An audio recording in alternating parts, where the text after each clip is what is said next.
Good morning, all dear students and all my dear friends.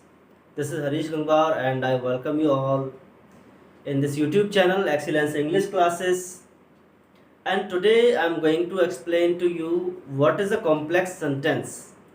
आज मैं आपको simple sentences से कॉम्प्लेक्स सेंटेंस बनाने का तरीका सिखाऊंगा, बट उससे पहले ये जानना बहुत ज़रूरी है कि आखिर है क्या कॉम्प्लेक्स सेंटेंस। सिंपल सेंटेंस मैंने आपको बताया था कि उसमें एक फाइनाइट वर्ब होगा, एक जो दूसरा वर्ब होगा उसको हम नॉन फाइनाइट में चेंज कर देते हैं, जिसके बहुत सारे तरीके थे, जिसमें मैंने पार्टिसिपल्स का यूज़ बताया, एब्सोल्यूट फ्रेज का यूज़ बताया था, और फिर कंपाउंड भी मैंने आपको बताया। कंपाउंड में दो अलग अलग क्लॉजेज होते हैं जिसको हम कोऑर्डिनेटिंग क्लॉजेज बोलते हैं, और मैंने ये भी बताया कि कोऑर्डिनेटिंग क्लॉजेज की जो रैंक है वो इक्वल होती है, बराबर होते हैं दोनों, कोई अपने मीनिंग पर एक दूसरे पर डिपेंड नहीं करता, वो कंपाउंड सेंटेंस होता है, ठीक है। बट यहाँ पर कॉम्प्लेक्स सेंटेंस में उसका जब नाम ही है कॉम्प्लेक्स, कॉम्प्लेक्स का मतलब एक जटिल या मिश्रित, ऐसा हम बोलते हैं। तो कॉम्प्लेक्स सेंटेंस का बस मैं आपको 2-3 एग्जांपल्स यहाँ पर दिखाऊंगा, फिर आगे हम रूल्स की बात करेंगे। Clear? It is true that he is innocent. यहां पर एक इधर और एक इधर। इफ, दैट, हु, वेयर, यहां पर जितने भी बीच में कंजंक्शंस होंगे तो वो सेंटेंस जरूर कॉम्प्लेक्स ही होगा। अगर, मगर, जब, तब, की, क्यों, क्योंकि, जितनी भी चीज़ें होती हैं तो वो सारी यहाँ पर कॉम्प्लेक्स सेंटेंसेस में यूज होती हैं। अब देखिए कैसे। ये बात सच है कि वो इनोसेंट है। अब देखिए यहाँ पर दो क्लॉजेज हैं, जिसमें एक हमारा प्रिंसिपल क्लॉज होता है और दूसरा सबऑर्डिनेट क्लॉज होता है। कंपाउंड सेंटेंसेस में कोई प्रिंसिपल नहीं था, कोई सबऑर्डिनेट नहीं था, बट यहाँ पर एक प्रिंसिपल होगा और एक सबऑर्डिनेट होगा। अब देखिए, ये हमारा है प्रिंसिपल क्लॉज, और ये प्रिंसिपल क्लॉज क्यों है ये अभी आपको पता चल जाएगा। Principal clause and this is subordinate, subordinate clause. अब देखिए, प्रिंसिपल का काम क्या होता है? प्रिंसिपल का मेन रोल होता है, वो सबके ऊपर काम करता है। तो यहाँ पर प्रिंसिपल हो गया मेन। प्रिंसिपल को किसी पर डिपेंड नहीं करना होता है, ये आपको समझना चाहिए। प्रिंसिपल नाम से ही समझ जाओ, ठीक है। प्रिंसिपल क्लॉज है, इसका मीनिंग अपने आप में पूरा निकल आएगा। अगर इन सेंटेंसेस को यहाँ से अलग अलग कर दो, आप यहाँ से अलग अलग कर दो, तो ये लड़खड़ा जाएगा, ये खड़ा रहेगा। इट इज ट्रू, इसको देखिए, ये सच है, ये सच है, ठीक है। मीनिंग निकल के आ रहा है, ये सच है। दैट ही इज इनोसेंट, कि वो इनोसेंट है, कि वह इनोसेंट है। अब इसको बताइए, मैं इतना पढ़ रहा हूं दैट ही इज इनोसेंट, तो इसका कोई सेंस निकल के आ रहा है कि वह इनोसेंट है? अरे भाई, तो आगे क्या कि वह इनोसेंट है, तो आगे क्या है? आगे ये है, ये बात सच है। जब तक हमने इस सेंटेंस को साथ में नहीं पढ़ा, इसका मीनिंग नहीं निकलता है। इसी तरह दूसरा एग्जाम्पल देख लीजिए। If you work hard, you will pass.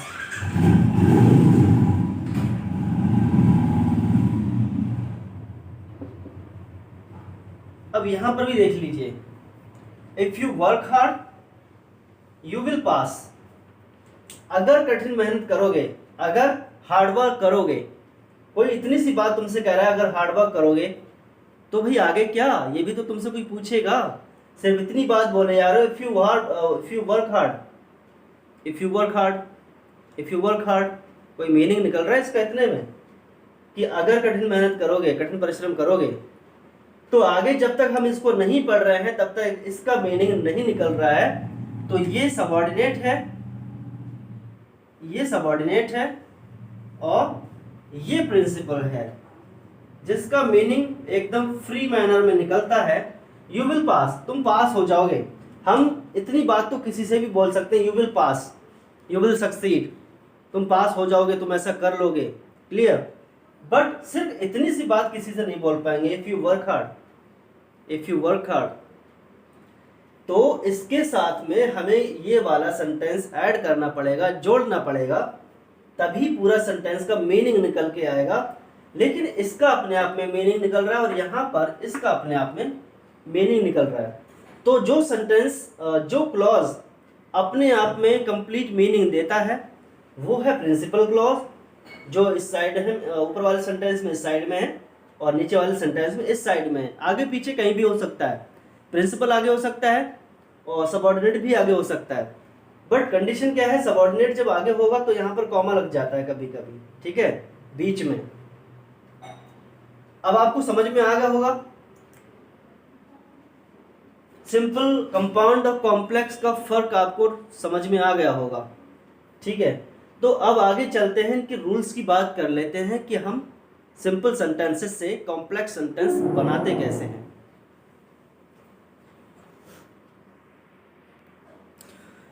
तो डियर स्टूडेंट्स, अभी मैंने आपको बताया कि कॉम्प्लेक्स सेंटेंस होता क्या है, एक सबऑर्डिनेट क्लॉज और दूसरा principal clause.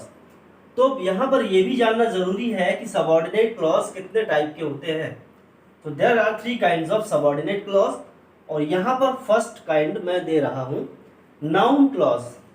What is the noun clause? Noun clause works as a noun.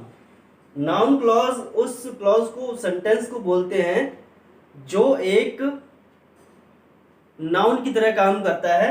और एक नाउन के बहुत सारे काम होते हैं, वो as a subject, object, object of a preposition, ये सभी एक्शंस परफॉर्म करता है। एक नाउन के यही काम होते हैं, वो सब्जेक्ट भी हो सकता है, ऑब्जेक्ट भी हो सकता है, आगे पीछे कहीं भी हो सकता है, प्रीपोजिशन के बाद भी हो सकता है। तो नाउन क्लॉज क्या होगा, जैसे यहां पर weather he is fit for the job. अब देखिए यहां पर ये जो पार्ट है ये हमारा है principal clause, he is fit for the job. Whether इधर रह गया, इज डाउटफुल, इज डाउटफुल इसका कोई मीनिंग नहीं है अभी, ठीक है। तो ये हमारा सबऑर्डिनेट क्लॉज है और ये प्रिंसिपल क्लॉज है। तो यहां पर इज डाउटफुल ये सबऑर्डिनेट क्लॉज है। तो इज डाउटफुल क्या काम कर रहा है, वो काम कर रहा है इसका ऑब्जेक्ट की तरह। फिट फॉर द जॉब इसका ऑब्जेक्ट बन गया है इज डाउटफुल। तो नाउन क्लॉज हो गया यहां पर। Second, this is what, this is what ये हमारा है सबऑर्डिनेट और ये शी सेज ये क्या है, प्रिंसिपल। शी सेज वो कहती है, प्रिंसिपल क्लॉज है, मीनिंग आ रहा है। दिस इज व्हाट इसका कोई मीनिंग नहीं है। तो यहां पर ये इसके सब्जेक्ट की तरह काम कर रहा है, शी सेज के सब्जेक्ट की तरह काम कर रहा है, ठीक है। तो नाउन क्लॉज है। The fact that Rahul is in, the fact से लेकर और यहां इज फॉल्स तक, द फैक्ट इज फॉल्स, ये हमारा प्रिंसिपल क्लॉज है। कभी कभी बीच में कॉमास लग जाते हैं, आगे पीछे एक क्लॉज को तोड़कर दूर कर दिया जाता है। बट याद रहे दैट राहुल इज इन, देखो दैट से शुरू हो रहा है कि राहुल बीमार है। तो ये हमारा क्या है, सबऑर्डिनेट क्लॉज है। द फैक्ट इज फॉल्स ये हमारा प्रिंसिपल क्लॉज है। तो यहां पर ये इज फॉल्स का सब्जेक्ट बन गया है सबऑर्डिनेट क्लॉज। यहां पर एज अ सब्जेक्ट काम कर रहा है, इससे पहले सब्जेक्ट बन गया। तो सब्जेक्ट ऑब्जेक्ट की तरह काम करता है जहां पर क्लॉज, तो उसे हम बोलते हैं noun clause. Is that clear? Noun clause के बाद आपका आता है एडजेक्टिव क्लॉज। तो एडजेक्टिव क्लॉज को भी देख लेते हैं कि वो क्या होता है, क्योंकि सभी क्लॉजेस के बारे में जब हम जान लेंगे तभी कॉम्प्लेक्स सेंटेंस को अच्छे से बना पाएंगे।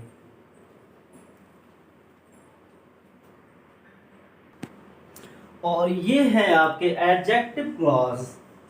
एडजेक्टिव जो एडजेक्टिव की तरह काम करता है, एंड जिसको पता नहीं कि एडजेक्टिव क्या होता है, उनके लिए ये भी जानना बहुत जरूरी है, what is an adjective.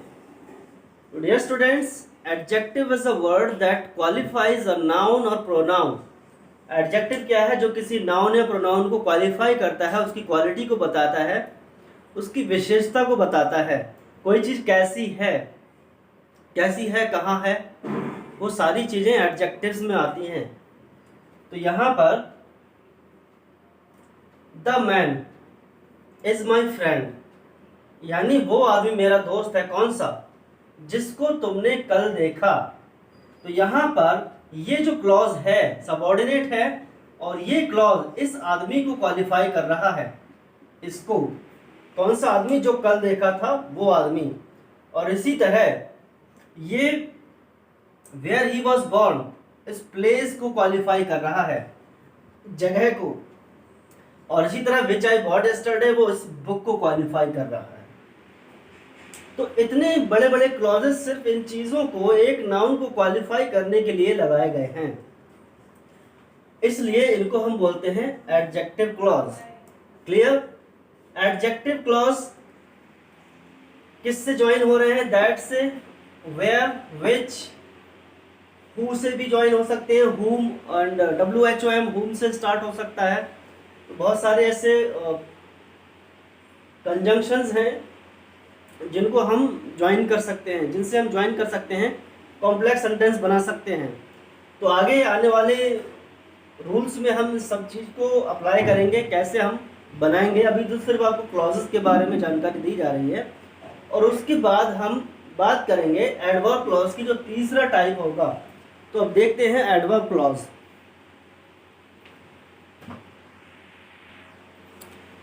And now this is adverb clause, adverb that qualifies a verb. Adverb क्या होता है? जो किसी वर्ब को क्वालिफाई करता है। एडजेक्टिव नाउन या प्रोनाउन को क्वालिफाई करता था, एडवर्ब वर्ब को क्वालिफाई करेगा।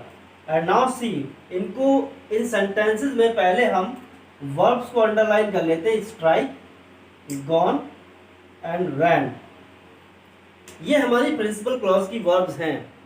इनको क्वालिफाई करने के लिए इधर पूरे के पूरे क्लॉजेस लगाए गए हैं, और ये क्लॉजेस सबऑर्डिनेट क्लॉजेस हैं, जो एक कॉम्प्लेक्स सेंटेंस की पहचान है। क्लियर? अब देखिए कैसे ये एडवर्ब की तरह काम कर रहा है। Strike the iron while it is hot, यानी हथौड़ा मारो जब वो गर्म हो।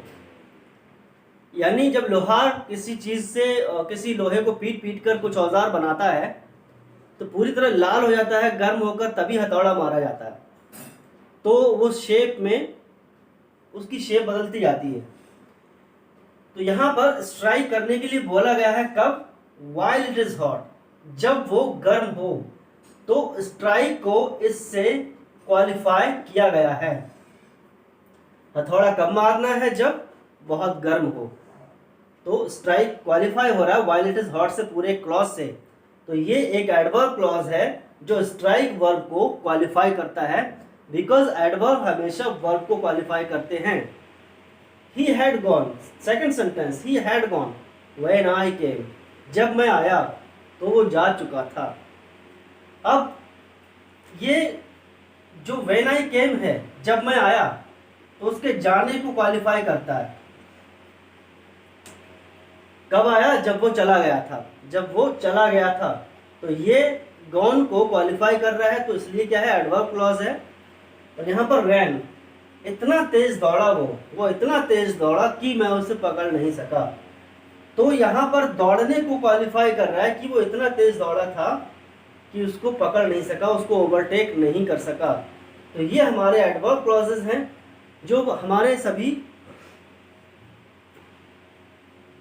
कॉम्प्लेक्स सेंटेंसेस को बनाने में काम आएंगे। कॉम्प्लेक्स सेंटेंस कैसे बनता है आपको अब समझ में आ चुका होगा। बस ये थोड़ी सी बेसिक इंफॉर्मेशन थी जो आपको देनी थी, जिससे डायरेक्ट अगर रूल्स में स्टार्ट करवा देता तो वो आपको अच्छे से समझ में नहीं आता। And that's why I had given you the basic information related to the types of clauses in complex sentence. तो कॉम्प्लेक्स सेंटेंस को एक बार हम फिर से रिवाइज कर लेते हैं। Complex sentence is a sentence that has a principal clause and a subordinate clause, and subordinate clauses are of three types. There are three kinds of subordinate clauses: adjective clause, adverb clause and noun clause. Noun clause, adjective clause and adverb clause, ये आपको याद रहना चाहिए। तीनों के एक एक examples मैंने आपको ऑलरेडी करा दिए हैं कि तीनों टाइप्स के क्लॉजेस कैसे होंगे। और क्लॉज क्या होता है, जिसमें एक सब्जेक्ट और प्रेडिकेट होता है, वो क्लॉज होता है। बहुत सारे स्टूडेंट्स ये समझते हैं कि सेंटेंस और क्लॉज में फ़र्क क्या है। तो किसी बड़े सेंटेंस में कई छोटे छोटे सेंटेंस जुड़े रहते हैं, तो उन छोटे छोटे सेंटेंस को हम क्लॉज बोलते हैं। क्लॉज क्या होता है, सेंटेंस का एक पार्ट होता है, वो पूरा कंप्लीट सेंटेंस नहीं होता है। वो अगर सिंगुलर अपने आप में अकेले रहेगा एक साइड में, तब तो वो सेंटेंस माना जाएगा, लेकिन किसी बड़े सेंटेंस का जब पार्ट बन जाता है तो उसे क्लॉज बोलते हैं। और क्लॉज में क्या होना चाहिए, क्लॉज में कम से कम एक सब्जेक्ट और एक वर्ब होना ज़रूरी है, तभी वो क्लॉज होता है। ठीक है, और यही सेंटेंस में होता है, सब्जेक्ट प्लस वर्ब उसमें भी होना ज़रूरी होता है। तो सेंटेंस और क्लॉज में बस फ़र्क इतना है, सेंटेंस अकेले में अपना पूरा सेंटेंस होता है, लेकिन क्लॉज किसी बड़े सेंटेंस का एक छोटा सा पार्ट होता है, जिसमें सब्जेक्ट और वर्ब का होना ज़रूरी है। आई होप आपको क्लॉज भी समझ में आ गया होगा, कॉम्प्लेक्स सेंटेंस का फॉर्मेशन कैसे होगा वो आपको समझ में आ गया होगा, उसकी पहचान क्या होती है। 3 क्लॉजेस के बारे में आपने पढ़ा, और कल से हम 1 बाय 1 पढ़ेंगे कि सिंपल सेंटेंसेस को या किसी भी दूसरे सेंटेंस को कॉम्प्लेक्स में कैसे चेंज करना है। तो आज की वीडियो देखने के लिए बहुत बहुत धन्यवाद। और अभी तक आपने चैनल को सब्सक्राइब नहीं किया है तो सब्सक्राइब कर लीजिए, बेल आइकन को प्रेस करिए, क्योंकि आपको इस चैनल से काफ़ी हेल्प मिलने वाली है। Thanks for watching this video. Have a wonderful day, enjoy your day.